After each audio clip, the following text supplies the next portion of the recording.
Kobo. Huh? Welcome. Please give him a hand.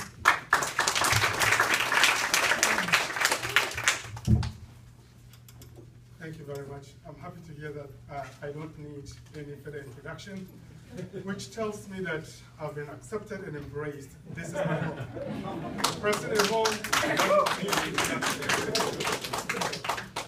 Alhamdulillah. Assalamu alaikum. I am going to be very brief, and I'm going to take us some steps back. What we are witnessing, fellow sisters and brothers, is a shifting paradigm. This is a paradigm shifting. Back in 2012, when Butch and I met at Doha for a conference, I wonder if you remember at our breakfast, I mentioned that we Muslim scholars who are also practitioners of Islam, we are going to change the academic landscape. Yes. And I mentioned that this is going to be a radical shift, but we have to do it because we have the opportunity to do it. And we have to do it for a future generation. Why was this paradigm shift important? And I'll explain why I think IKHLAS fits perfectly. In fact, it is the motto driving this paradigm shift. Some of you would remember, some few years back, our predecessors did not have the opportunity or the luxury of claiming to be Muslim practitioners and Muslim scholars simultaneously. Most of them were forced to divorce themselves from their religiosity to the extent that I would have to admit, humbly, many of them even abandoned their faith.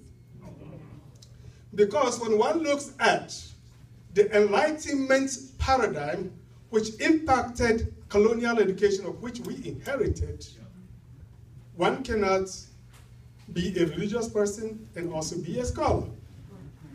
French assimilation policy forced many of our predecessors to essentially disown their faith in order to project themselves as objective scholars.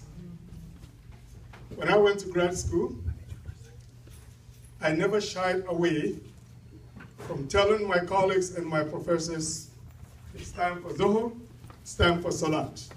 They eventually became used to it. I do remember one story which drove my desire to see someone like Butch pushing the frontiers. I was given a paper at a language seminar, and for a young Muslim, you don't ever want to mention the Prophet without giving him the salam.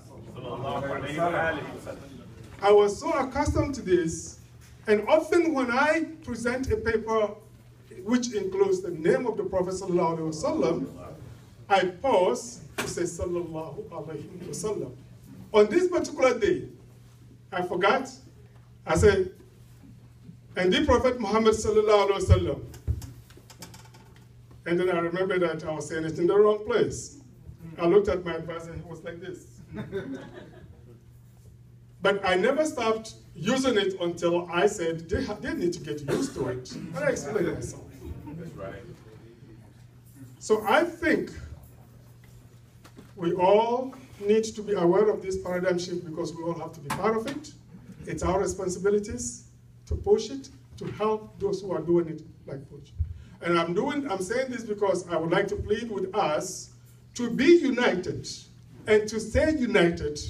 We will be fragmented. Trust me, it wouldn't take too long before people start complaining about you bringing bringing the classroom into the masjid. It will not take too long, but that's exactly what you're doing, and that's your mission. I throw that challenge to all of us. May Allah help and guide us. Amen. I would like to very quickly summarize the great final panel that we had. There was a message that I took from this panel. I think what we have tried to do is to understand the complex relationship between humans and the unseen.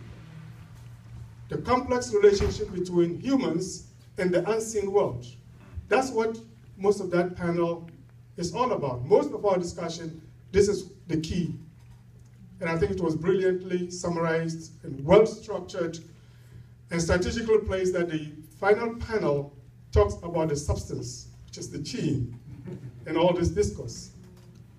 We have made an effort, and the presenters have talked about the ways by which the unseen world, bi-iznillah, only by the will of Allah, do impact humans, and vice versa. We do impact them as well.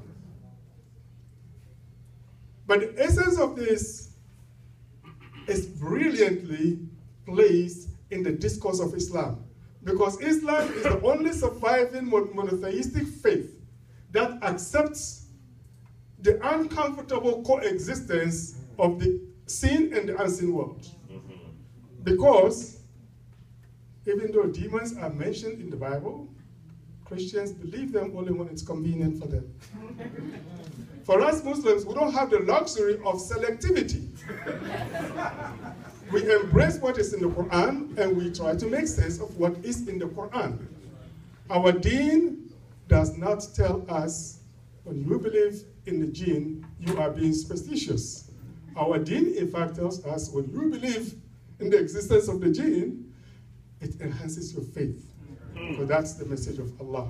That's part of Allah's creation, and it is for us to recognize all Allah's creation and the places of every creator in the larger cosmos. I would like to take this opportunity to thank the organizers. This is my first time in Detroit, alhamdulillah, and I promise to come back. And when I come back next time, I'm coming with members of my community to visit this community, and I'm bringing my family with me. Thank you very much. Assalamu alaikum.